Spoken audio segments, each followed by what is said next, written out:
Hello, everyone. This is Dr. Vivian Asamoah. Welcome to another episode of Back to Basics.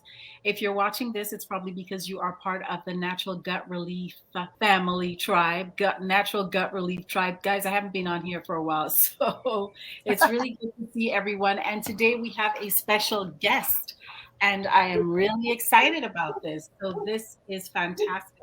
We have Dr. Don Beaulieu with us. Did I say that right, Don? Yes, that is correct, but the incorrect Wisconsin pronunciation is Beaulieu. Beaulieu. Yes. So anybody from Wisconsin out there, which probably not down in Texas, but yes, that's how they say it in Wisconsin. They say Beaulieu. Wonderful. And I want to tell you guys a little bit about her. She is a gastroenterologist like myself. She's associate professor of medicine at the Division of Gastroenterology at Vanderbilt University, right? Board certified in internal medicine and gastroenterology with expertise in the field of inflammatory bowel disease. So that's everything Crohn's disease, ulcerative colitis, and the treatment of recurrent C. diff. So that a lot of people are going to be interested about that. She is also the director of professional and patient education at the IBD Center at Vandy, founding director of the IBD Fellowship Rotation for Adult Gastroenterology Fellows, and founding director of the Advanced IBD Fellowship at Vandy. How we met is because we kind of were on the same circuit at IFM. Dr. Beaulieu in 2019 created the first dedicated functional medicine inflammatory bowel disease clinic in the country. She is focused on creating group and one-on-one models of care based on functional medicine for patients with severe IBD. So this is amazing. Hi, guys. Dawn, thank you for joining us. Oh, thank you for having me. This is exciting. I'm glad. I'm really glad. I'm glad to have another gastroenterologist on board. And I'm glad to have another gastroenterologist who has a passion for functional medicine. Yes, we're a little rare out there. There's not a ton we of are. us.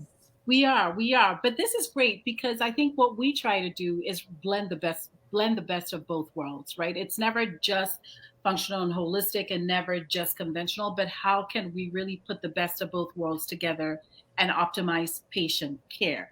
And I love the fact that I'm a general gastroenterologist, but I love the fact that you're a specialist, highly trained, very knowledgeable, well published in your field. So bringing that, expertise. I know you have a basic science research background too. You did like basic science research before, right? Yeah, for 6 years. Yeah, I worked in the basic science lab and I did, bench research. And then I did a year of clinical trials before I went to medical school.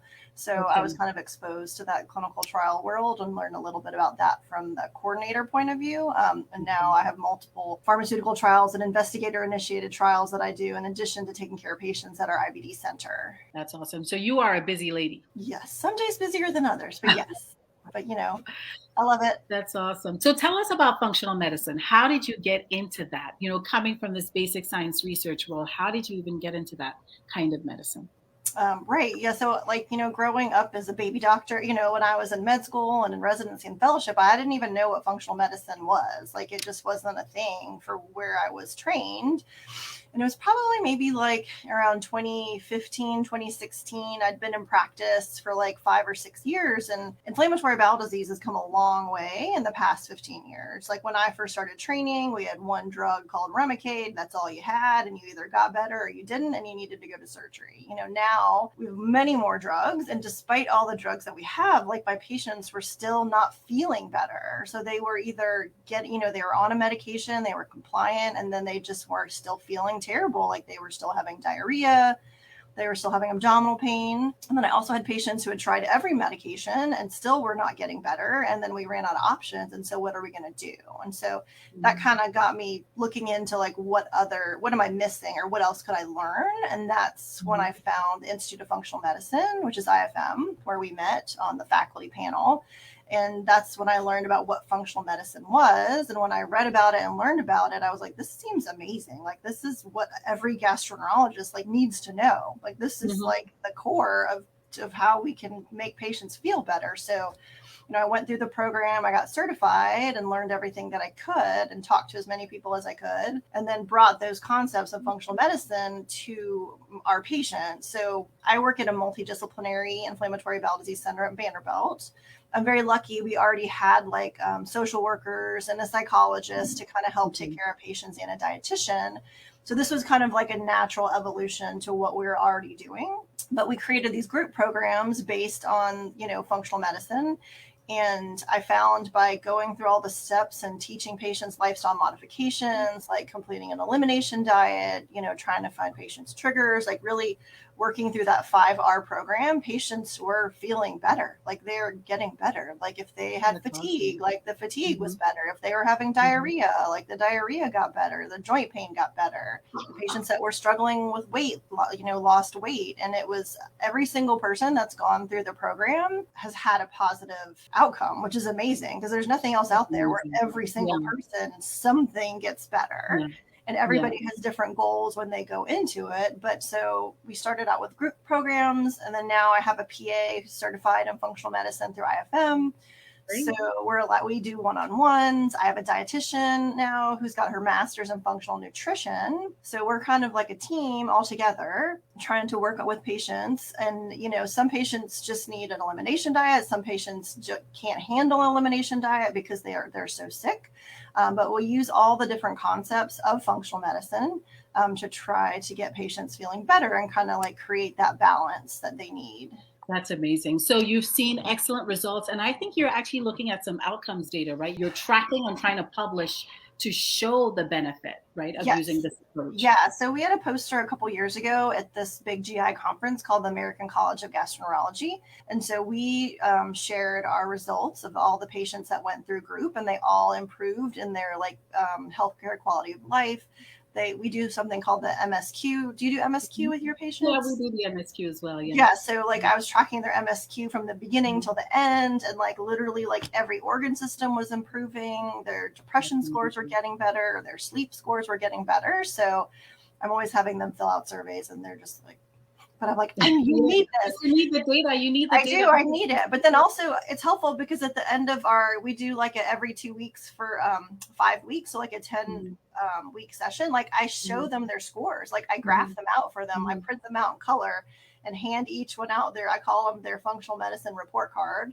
And so literally they each get a piece of paper at the end of the program. And so they can see the trends, they can see how they've improved in addition to how they've felt. And I think that's also very reaffirming for them, being like, oh, look, here was my number here, and now I'm here. And so it kind of keeps them going. And so I'm hopefully going to be reporting our one-on-one data for ACG for this year. And we just submitted the paper from our group to one of the GI journals, actually just the other day. Great. So, I think, let me start by just reintroducing Dawn. This is Dr. Beaulieu. She is associate professor at Vandy. She runs the Vandy IBD Center. She incorporates functional medicine with her expertise as a certified gastroenterologist to optimize gut health for her patients with inflammatory bowel disease. So these are patients with Crohn's disease, ulcerative colitis, indeterminate colitis, whatever. And she's publishing and, collecting data so that this can really come to the forefront, because it's missing for a lot of gastroenterologists, right? I think when this is published and presented at a national level, there will probably be more buy-in. But why do you think some gastroenterologists are still saying to patients with IBD, eat whatever you want to eat? It doesn't matter, right? Yeah, food doesn't matter. Eat whatever you want to eat. Yeah, because that's what we were taught. I mean, that's what we were trained. We were taught that food doesn't matter. And so you kind of keep that going for some people. The Time Health just published, diets and IBD. I don't know if you saw that, and talks about different diets for IBD and talks about gut permeability and things like that. So I think it's definitely becoming more mainstream. And gastroenterologists are being a little bit more accepting, and there's more and more coming out with how diet is so impactful for patients with IBD. And so IBD patients are pretty savvy too. They know that certain things make them feel worse and certain things make them feel better. And so they'll really search out doctors to be like, listen, my last doctor told me that I could eat whatever I want. It didn't matter. And I know that's not true. And so And You know, so they'll find providers to kind of help. Yes, they will. And, you know, I am grateful to naturopath physicians, and I am grateful to dietitians, especially functional medicine dietitians and health coaches who are able to help patients in this journey, especially when their physician is not able to. But there are, or just does not have the know-how, right, to do so. Right. But there are some caveats, and there are some things that are really important as to why, when it comes to your health and you have, you know, a pathology or a disease entity like inflammatory bowel disease, you still need to stay connected to your gastroenterologist. Like if you are on medications, if you're on biologics and whatnot, you can't just, you know, it doesn't work to just go see a dietitian and then just quit all your meds, right? Dawn, tell us what's been your experience with people who are coming kind of with that concept. Some people must be coming to you and be like, I don't want medications. I don't want anything. Just treat me with, you know, from a dietary perspective, from a nutrition perspective. Right. So, you know, from a diet perspective and like IBD flares, I see a lot of people that come in and they're like, I'm eating salad every day. I'm having so much diarrhea, abdominal pain, and bloating. And so you kind of have to start back from the beginning. I was like, your gut can't handle 6 to 8 servings of fruits and vegetables right now. Like it just can't. Like patients with IBD that are flaring and that have active disease need to realize like fiber is good for you, but not when you're flaring. Like you really have to lower your fiber intake when you're having a flare or when we're trying to get people in remission. And then once we get them in remission and we get them on treatment, that's when we slowly start increasing the fiber in their diet, really trying to expand that. And that's where fiber is good. So I think learning like when you're sick and working with your gastroenterologist and like being like, okay, watch what you're eating, because if your colon is super inflamed and angry, if you eat a giant salad, it's going to be very unhappy with you. And you're going to be in the bathroom and you're going to feel miserable and you're going to think that you're doing everything that you should be doing because you ate this wonderful salad that had like tomatoes and cucumbers and carrots and onions. And that's just not what your body needed right now. So, you know, trying to find like low fiber options that are healthy is important for patients when they're sick and when they're flaring. And then when they're in remission, then we start increasing their diet and trying to expand that kind of eating the rainbow of foods and getting that good fiber in them. When patients with IBD want to treat their disease with diet alone, I educate them that they need to be very cautious with that. So, you know, there's a huge spectrum of disease called inflammatory bowel disease, right? Like we like to put it all in this big bucket because we all like to label things, but you know, this person's Crohn's isn't the same as that person's Crohn's, which is very different from that other person's Crohn's disease. So, you know, everyone's a little bit different, and depending upon where your inflammation is, depending upon the severity of your inflammation is what treatment that you need. So if you've got mild inflammatory Crohn's disease, if you've got mild ulcerative colitis, yeah, let's go for it. Like we will dive right in. We will do whatever we can do to try to keep you off medication. You know, but if you've got fistulizing perianal Crohn's disease, fibrosomatic disease, like that's not going to happen. If you've got severe pancolitis and you're on prednisone, you've been in and out of the hospital and you can't get off prednisone, like those patients will not succeed with diet alone, and you're just making things worse. So really trying to educate patients like, okay, you need medicine and medicine's not bad. You know, like a lot, it's not bad. Your body needs it because this is the disease that you have, versus like patients that have very mild inflammation with none of those like comorbid conditions, like you said, like the penetrating and the stricturing perianal disease, like upper GI tract Crohn's disease. Like these are all bad things, and it's a really hard struggle for these patients. And so those are the patients that need medicine and a functional medicine approach, you know, and things like that. And so hopefully once we get patients better, you know, we might be able to back off on doses or back off on intervals. But, you know, inflammatory bowel disease is a nasty, mean disease. Like it can just, you know, it's all encompassing 24 hours a day, 7 days a week, affects life, affects work, affects their relationships. And so, you know, the best thing that I always tell patients is be like, let's just get you in remission with the medication that's best for you. Let's work on a functional medicine approach and using, like you said at the beginning, like trying the best of both worlds to come together to take care of these patients is what's going to really get us the best outcomes. That's really important. So what I'm hearing really from Dr. Beaulieu this evening is that you want to do, it depends on what kind of inflammatory bowel disease you have, how severe it is, what type it is, how long you've had it for, what medications you're currently using. So you don't want to discontinue your medications abruptly, right? Because that could Right. throw you into a flare. We have one of our family members in the Facebook group who says the perfect marriage between Eastern and Western medicine is where it's at. And that's 100%, right? Because not everything is black or white. Not everything is bad about conventional medicine and then awesome about functional medicine either, right? So finding that blend. But what in my practice, in my functional gastro practice, what I have been able to observe is that in patients with mild to moderate disease and where they're caught early, like I'm making the diagnosis or the diagnosis was made less than a year ago, we are able to work on our 5R protocol, of functional medicine and really significantly reduce the need for them needing medication, at least in the immediate setting, right? Right. And then in patients who have more aggressive disease, and I will tell you that I have some patients with inflammatory bowel disease who I referred to the medical center, like at an IBD center, and they're like, we are out of options. Tried every biologic, no longer a candidate for any ongoing research trials that we have right now. Send back to Dr. Asamoah. There's nothing we can offer. And they usually say, just go do that nutrition stuff that she does. Just go do that yoga, whatever, meditation stuff that she goes for you. So when I see these patients, we really try and do everything we can in terms of diet, nutrition, doing an elimination diet, looking at food sensitivities, focusing on an anti-inflammatory diet, but really focusing also on balance and stress, because we know how much stress and anxiety can impact the overall being. And sometimes we're able to keep, this inflammation at bay or under control.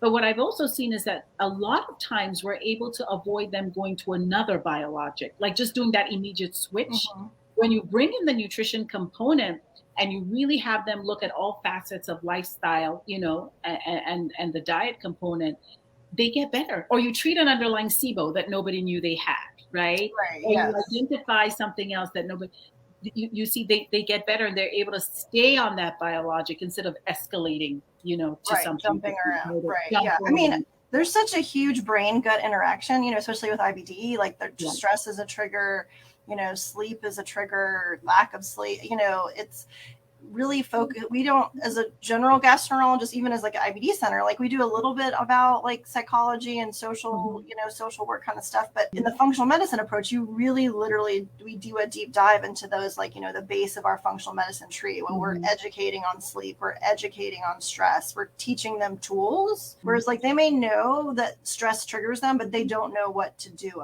about it. Right. No one's teaching them tools on, well, how can I sleep better? How can I have better relationships? Like, how can I, you can't get rid of stress. Like, life is stress. Like, we can't get rid of it. But like, how do we teach our patients to be more resilient? Like, how do they deal with it? Because in my, I feel like with IBD patients, it's like all here and then it just goes straight to their gut, right? There's nothing that kind of blocks it. And so really teaching the patients, like, how to deal with all of that makes them stronger, and so allows them to be able to fight the disease harder. Absolutely. We have a question from another family member. They're asking if you have ever tried exclusive enteral nutrition for like 2 to 4 weeks, followed by maybe, I think what they're referring to, they say an IOBD guideline, maybe something like an IBD aid from University of Massachusetts kind of protocol. And some centers have seen a lot of luck with this. And they're talking about the research in the pediatric population. What do you see with adults in terms of enteral nutrition? I mean, sometimes we use things like elemental formulas, right? So what do you think? Right. So, I mean, in my experience, yes, it works, but adults do not do well with these elemental formula drinks because they're so disgusting. Like, they taste bad. Do it. And so for adults, like, when you look at the literature, like it takes at least 30 days for your small bowel to start healing. And so 30 days of enteral nutrition and only drinking those shakes is really difficult.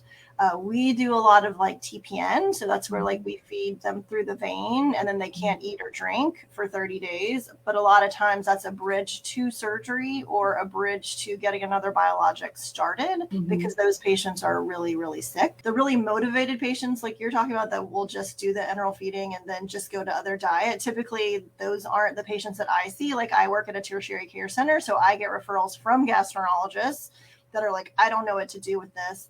And then I will do whatever I can and start doing things and to help patients feel better. So yes, it does work for small bowel Crohn's disease. I've not seen a ton of success for severe Crohn's colitis or severe ulcerative colitis. I do have some of my UC patients that are on the specific carbohydrate diet, and so they have had some success with the SCD diet. But again, my patient population is a lot different than a general gastroenterologist. Like my patients have been sick for years. They've usually been on multiple biologics. And I'm usually doing things, what I usually tell my patients, we're going off-road. Let's go off-road with this plan of care right here, because there's no rules for what's going on with you. But I agree. Like if you can get patients that you diagnose right out the bat, you're like, you've got mild to moderate IBD, let's do this. And they have a lot of movement that they can do. Like, you can see great strides. But unfortunately, the patients that I see, they've already been dealing with this since they were kids or since they were in their 20s. So it's been 5, 10, 15, 20 plus years of disease. Yeah. Someone mentioned Kate Farms. Do you use that at all? It's like an organic, non-GMO supplement, kind of like the clean version of Ensure. Yes, I've heard of it, but I haven't personally used it or had anybody use it. We do use like the nutritional food products. Like I really do like some of the nutritional foods like Metagenics has. I've had a lot of patients that have done well on that. So, there's a lot of different ones out there. There's a lot of different things out there. Yeah. So there's so many. As well. We use that quite a bit in our practice. I actually, did a procedure, a colonoscopy on a 21-year-old who was diagnosed with IBD. This was just today at age 5. And his mom basically did not want to do any conventional medication because it was early and it wasn't that severe. Put him on an SCD diet. But he's been on this SCD diet for all this while. Yes. But he's never needed medications. His symptoms are super well controlled. I mean, he's very active. He's an athlete and he's about to go to college. And mom was a little bit concerned that, he's just going to be let loose there and he's going to do whatever. So it was interesting because I was really impressed that, this education in terms of nutrition and lifestyle change starts when at a very young age. It has to start when you're super young because that's how you can, improve your overall gut health so that you don't develop issues down the road. So prevention as much as you can, right? Some of IBD is genetics and there's nothing we can do about it. But often we think there's a trigger. But anyway, his scope today, I was so impressed. He had like 2 little ulcers in his terminal ileum. That was it. His entire colon was perfect. He had like 2 tiny little ulcers, like barely any inflammation. I mean, what you would see in someone taking NSAIDs.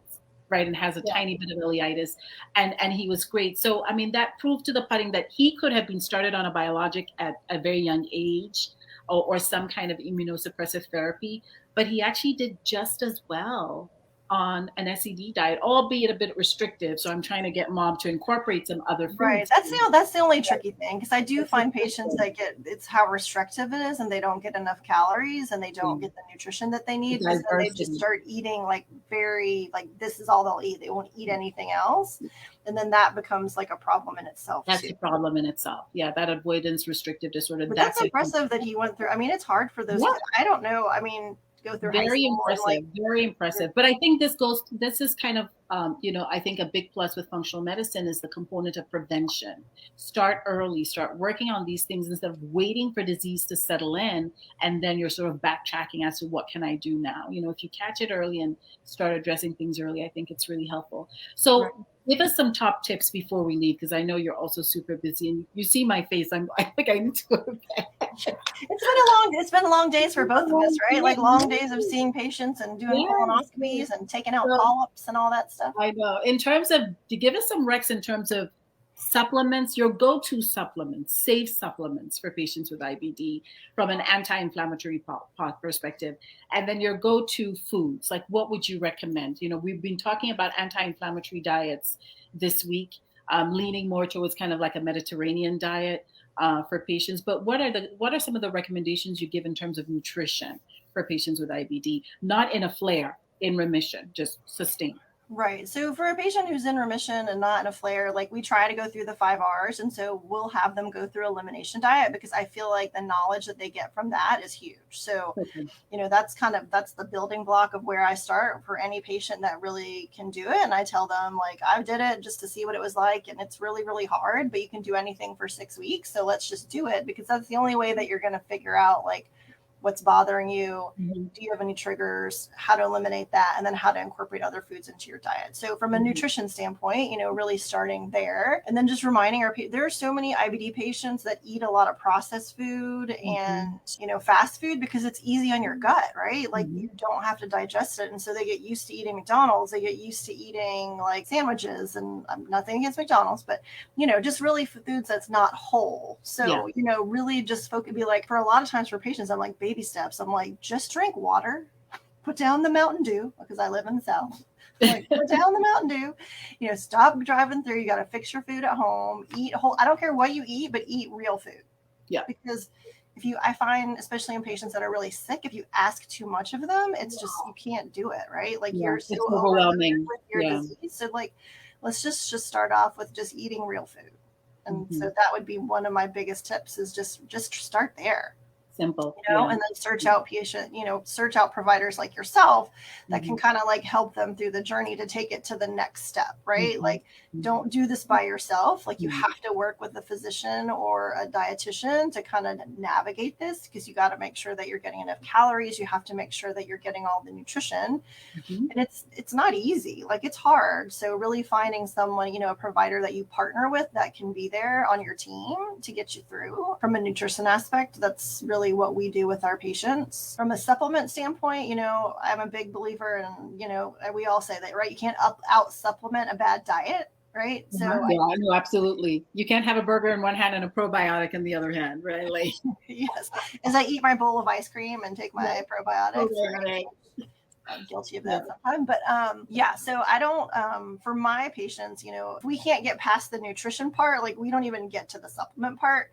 But I guess of the top supplement, right? Because we like to do things fast, and it's like taking a supplement but there's no magic supplement pill that's going to make this better. Unfortunately, I wish there was, but there's not. But when patients do get to that point and we're trying to kind of repair and things, like we use L-glutamine a lot. We use the metagenics, like, the foods. We use a lot. I like LDN, like low dose naltrexone. I do feel like there's the whole thing on low dose naltrexone. So I feel like that's kind of like in my toolkit with the L-glutamine.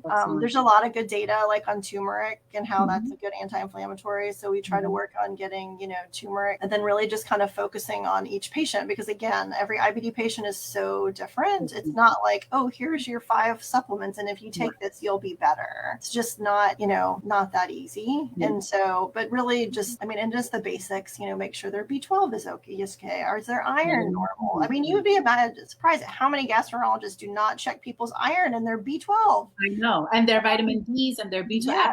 I'm like, let's fix this first. This is an easy fix for us. So let's do this. So definitely vitamins, B12s, and make sure that their zinc is good and vitamin C and all of that kind of good stuff. So. I think there's so many good supplement companies out there. And when I first started in this functional medicine world, I used to get so frustrated because I'd be like, well, which one is better?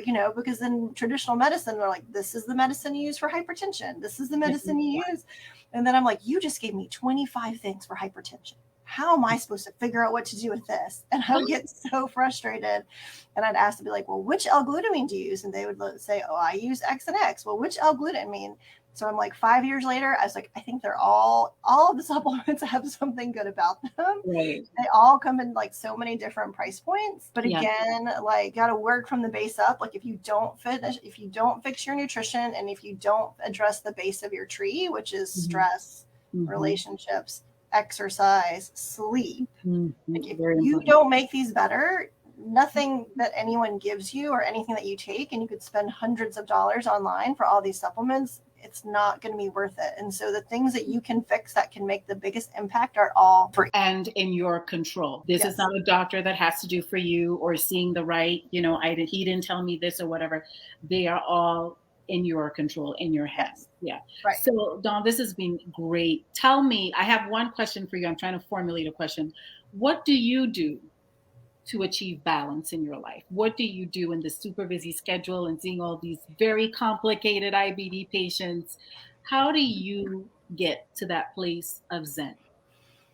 Well, it's a constant struggle, as you know. As female doctors, we wear lots of hats, right? So, like, I'm a doctor. I have a I have a spouse. I have 2 kids. I've got 2 dogs, which are also sometimes more work than your kids. I have almost 3,000 IBD patients that I take care of, plus everything else that we're doing. So, some days I definitely fail. So, and you have to give yourself grace to fail. And like, you're just sit there someday, like I just start crying. I'm like, oh, okay, this is a bad day. Just cry and then just move on, just giving yourself grace to be able to feel overwhelmed. But for me, like exercise is a big part of me being able to stay sane. So someone asked me for this interview thing, like, what was one of your favorite things to do? And one of my favorite things to do to relax is walking with friends, because like I'm walking, I'm outside, I'm building relationships, I'm talking with my friends. And so trying to figure out like what exercise you do. And then in addition to walking with people, I also try to do like 50 minutes of cardio 3 days a week. So really exercising. Sleep. I'm a very bad sleeper. Like that's a constant struggle for me, like trying to figure out like how to make that happen, because I know that is a constant struggle. So I have a routine at night where I, try not to look at my phone after a certain time. Put it away. Yep. Always take like a warm bath with like lavender and essential oils and some bath salt, bath salts and mineral salts and Epsom salts, trying to like get those good minerals in you and relaxing your muscles and raising your body temperature before you go to sleep, so you can signal your brain that it's time to sleep. So I find that that's a good signal with me. Yeah. And then just trying to, I also feel like diet and nutrition for me is a constant struggle, because I am so busy, like trying to get all the food into me. And like, it'll be like 3 o'clock and I'll be like, I have just only eaten 1 vegetable and 1 fruit product. So like, I'm always telling my patients, like, I know how hard this is. It's a constant struggle for me too. Just have to be really mindful of what I should be doing every day and eating my rainbow, because sometimes my rainbow is very monochromatic. Very. But I mean, this is reality. We're just It is. Yeah. Right? Like you can't. Reality. It's all about grace and allowing yourself, that grace, and it's all about progress and not perfection. So we're still going in that direction, and every day it's a goal. I have a family member here who says she uses the rule of 3. You can only be good at 3 roles per day. When you wake up, pick 3. I'll be a good mom, nurse, and eater today, but I may not be a good friend, exerciser, or wife. So that's true. You can't do it all, right? I love that. You can't do it all, but we just try our best every day. And when you need help, ask for help. We can't do it. We can't do it alone. Just like you said, this is your tribe, and these are your people and your patients and your family and your friends. And like, we can't do this alone. It takes multiple levels of help, and your friends, your family, and everybody around you to kind of achieve that balance. Yeah. Absolutely. Dr. Beaulieu, this was wonderful. Really nice just chatting with you. I'm sure everyone learned a ton of information. And where can we find you? VandyIBD.com. Yeah. So you can follow. So I'm online on Instagram and Twitter at Dr. Dawn Beaulieu. And then there's the Vanderbilt IBD Center Twitter feed that you can get a lot of good information on there. And I'm working on building our website. So then that way, when we're not as advanced as you are, Dr. A, like we don't have these great Facebook chats or anything. So hoping to have that. So, because right now we just only have resources for our patients here at the Vanderbilt IBD Center, but we're definitely out there. And like you said, like Institute of Functional Medicine has a lot of great information, and your website and your Facebook posts. Well, you're bringing to the forefront something that's really important in gastroenterology care at a very high level. And I like the fact that it's academic, national, and you are publishing on this. Keep doing what you're doing. Us small GI docs and community will keep supporting you, reading what you're publishing, listening to you speak. It's been a pleasure and an honor to have you on Natural Thank you Gut so Relief, much. and we hope to see you again soon. Maybe you come talk about something else. All right? Okay. All right. Take care, everyone.